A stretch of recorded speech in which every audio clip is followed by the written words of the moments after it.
13 महीने एक जीवात्मा को दूसरा शरीर धारण करने में लगता है। कभी भी आज व्यक्ति मरा और 3 दिन के बाद किसी दूसरे के गर्भ में नहीं आता, वो पक्का 12 महीने के बाद ही आता है, मतलब 13वां महीना 14वां महीने में। उस 12 महीने के अंतर्गत एक श्राद्ध आ जाता है 13 महीने के अंतर्गत, और फिर उसके बच्चे पोते जो श्राद्ध कर्म करते हैं तब तक उसे जल पीने को नहीं मिलता है। अगर तो केवल भौतिक उपलब्धि प्राप्त कर केवल भोग वासना को प्रधानता दी है, ऐसा व्यक्ति पूरे 1 साल में जल नहीं पीता, पानी पीने को नहीं मिलता।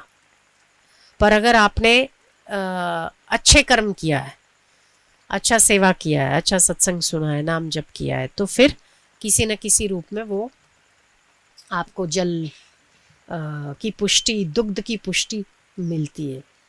बहुत ही विचित्र यातनाएं होती है, नरकों की यातनाएं।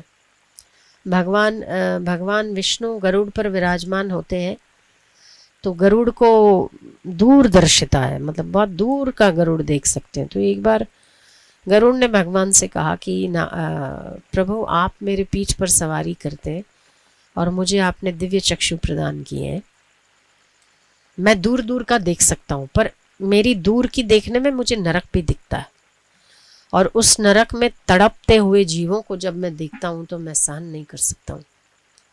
आप कृपा करो और मुझे वो ना दिखे, ऐसा करो कि मैं सब कुछ देख पाता हूँ, क्योंकि वो सबसे ऊपर होते हैं ना, वैकुंठ सबसे ऊपर है और उस वैकुंठ में गरुड़ विराजमान है, तो उसे नीचे का सब कुछ दिखता है और ऊपर से दिव्य दृष्टि है। तो बोले आप मेरे पीठ पर विराजमान रहते हैं, पर फिर भी मुझे सब कुछ दिखता है, पर मैं एक ही चीज नहीं देख पाता हूँ। एक तो नरक भोगी की यातनाएं, और दूसरा उसका चिल्लाना नहीं सुन सकता हूँ। तो उसके लिए, उस निमित्त के उपाय के लिए कुछ उपाय बताइए।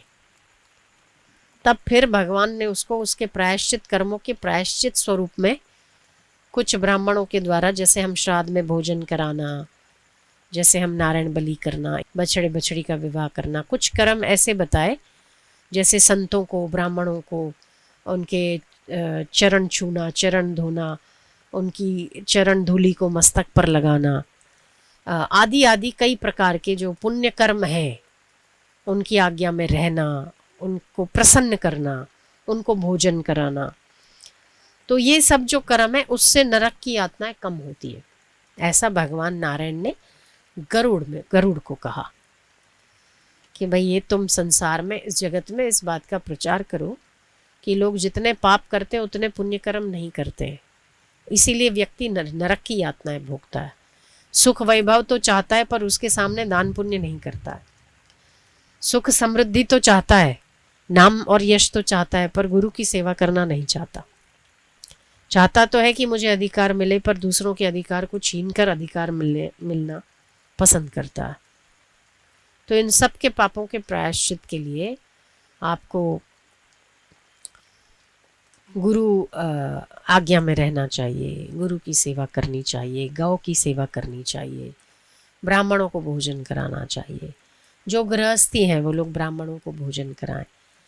जो सन्यासी है, जिन्होंने अपने घर का त्याग कर दिया है, जो अपने घर से ताल्लुक नहीं रखते हैं, वो लोग किसी भी श्राद्ध कर्म के लिए बंधे हुए नहीं हैं। पर जो घर से ताल्लुक रखते हैं, जिनका आगे पीछे सब है, जिनका आगे पीछे कोई नहीं है, उनके लिए श्राद्ध कर्म आवश्यक नहीं है, उनका पुण्य कर्म ही उसका श्राद्ध कर्म है। तो ये सब विवरण गरुड़ पुराण में आया है।